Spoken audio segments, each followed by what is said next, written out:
Well, as Australians, we consume a lot of streaming material. Okay, everybody, let's take it from the top. Hello, Australia. Let me introduce you to Stan. Because in the end, we're only one story away. Siri, show me something new. From spine-tingling to rip-tickling, there's Prime Video. So, what's your mood? There's a movie waiting for you at home. Netflix. And we realize that our story has just begun. That's a cut.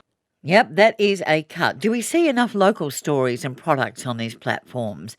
There's a delegation who are in Canberra at the moment, film and TV heavies, lobbying politicians over the streaming platforms, and they want 20% local content quotas on those platforms. Some pretty heavy hitters, including Bryan Brown. Good morning to you. G'day, Robbie. How are you? Wendy, hi. Good, yeah, we're good to go. Now, Bryan, what is there any quota at all at the moment with these streaming services? Well, look, what we're after is them to invest a percentage of their revenue that they get from Australian subscribers into Australian content. And at the moment, I think they make about $1 billion out of our Australian subscribers. So we're asking for, we think 20% of that revenue to be put back into Australian content is a fair figure. That's what's going on in other parts of the world like Canada and France. At the moment, they're fiddling around with a figure of 5%, which is rubbish. So we've got to get it. We're here to pressure them, to pressure the government to say, no, let's fight for 20%. Okay, you're knocking on the doors of politicians there in the corridors of power. What kind of reception are you receiving, Bryan? Pretty good reception from most of the parliamentarians.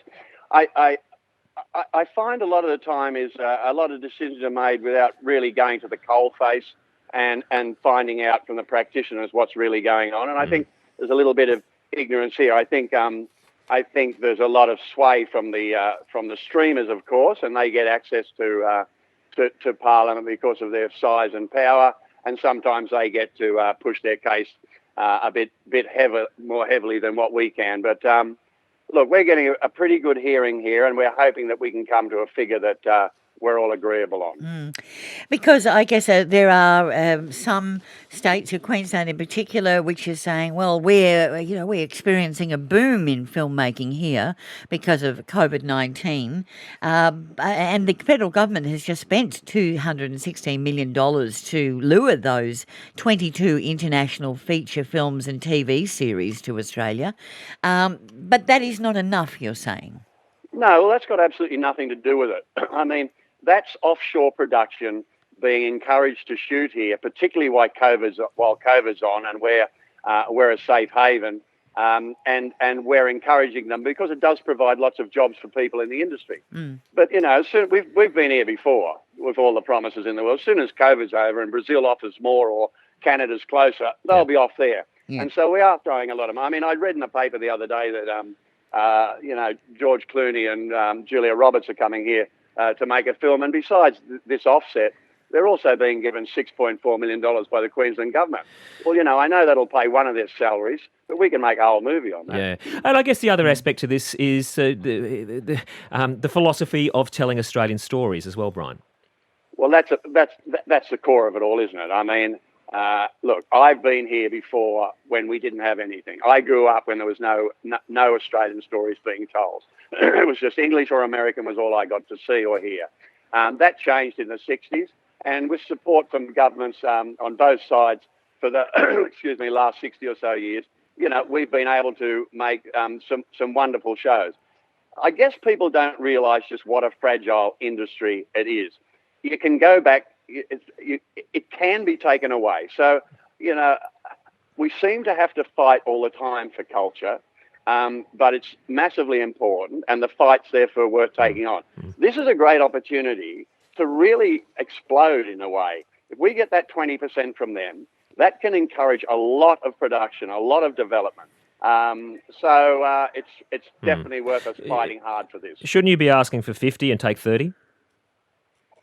Yeah, you're absolutely right. But I know exactly what they say as soon as we went to 50. Yeah, okay. We have to be a little bit more intelligent than that, Robbie. Oh, darn it. Look, I'm available for hire, Brian, just in case you need me. Yeah, but it's fine. They left you here in Sydney for a reason, I think. Matthew Dina also joins us, CEO of Screen Producers Australia. Hello, Matthew.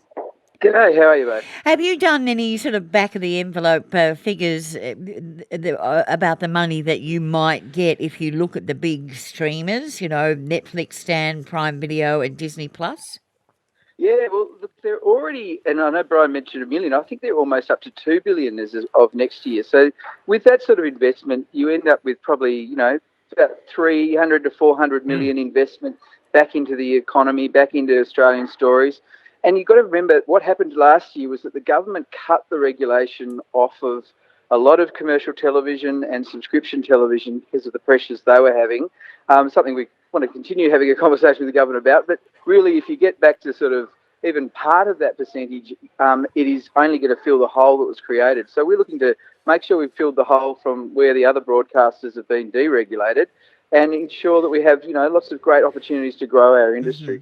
I guess, Matthew, though, the industry has changed a lot over the last 30 years, and we used to make Australian films with Australian stories and Australian crews. These days, because it's so global, we quite often find that it's co-productions with lots of different production companies around the globe, etc. Does that make it more difficult to lobby on the back of? Look, I think there's a place for those kind of international sort of feeling shows. But at the end of the day, the basis for why we have an Australian industry with an Australian story at its heart, which is always very hard to do because you've got a market size of, 26 million or so people to sort of pitch it at, is that we want to make sure that our own nation has its own understanding of who it is. And often we find that when we do the most local stories, they travel the most globally. So things like The Castle travelled incredibly well globally. Crocodile Dundee was, set out to be a local story, and it did very well. So often the irony of these things is you have to start with a higher risk to pitch it at a smaller audience in Australia, and they actually can travel globally very, very well. Matthew, if you did get that 400 million there, I just heard Bryan earlier say, well, you can almost make a movie on the salary of some of these really big international stars. What is the ballpark figure there for an Aussie movie these days? Well, I'd say that most Australian films are shot for under about 30 million for a film. And that is very different from what happens in the United States. You know that when you make a very big film, although they do small films as well, but in the United States, when they come and shoot some of the films here, they are sort of up to 100 or 200 million in terms of the cost because they're very expensive projects with lots and lots of people. Look, we're more efficient at it. We do it better for quicker, faster with a leaner crew. But we always are sort of caught by the amount of money we can raise in the market as an initial exercise because it's all sort of speculative stuff. If you like, no one really knows how successful something like Lord of the Rings is going to be until it's become successful. Everyone goes, I knew it was going to be great. So part of the challenge in a small market with an English language as its core is that we have substitutable content from all over the world that can come here. So we've got to push hard up against the stream to make our own stories work here and globally. Well, I think a lot of people are nodding their heads in agreement on this one, and so many of us have multiple streaming services at home as well, and would love more Australian content on there. So, good luck with the politicians. Hey, Bryan, what have you got in the pipeline? Robbie, I just like to say that right at the moment, The Dry is into about its 10th week and it's going to make $20 million. Penguin Bloom is doing fabulous there, and so is High Ground. Australian stories work very well. And in the main, we make our movies for well under $10 million. Yeah, right. So that would boost content enormously, wouldn't it? You're looking at up to sort of what 30, 40, 10 to 20 productions a year, and would that sort of double what's happening now, or quadruple it, or what? I think what it really hits is television, because there are now these different areas where, the different streamers, you've got the opportunity to make production for all those different streamers. So that's what's very good here. Film, will probably stay much the same. We've also got a fight on at the moment. They're trying to reduce the offset for Australian features from 40% to 30%, which is what they're giving the Yanks in offshore production. We must stay at 40%. Yeah. That's ridiculous that we don't have a premium on Australian stories over American stories. Yeah. So there's a couple of fights going on there. But, we're pretty good at going in for the battle. Well, they're picking the right people by the sounds of things. Hey, good luck with it in the corridors today, and thanks very much for joining us, both of you. Thanks very much for your help on this. Bye-bye. Cheers. No worries. Bye. Matthew Diener, who's the CEO of Screen Producers Australia, and Bryan Brown, who needs no introduction.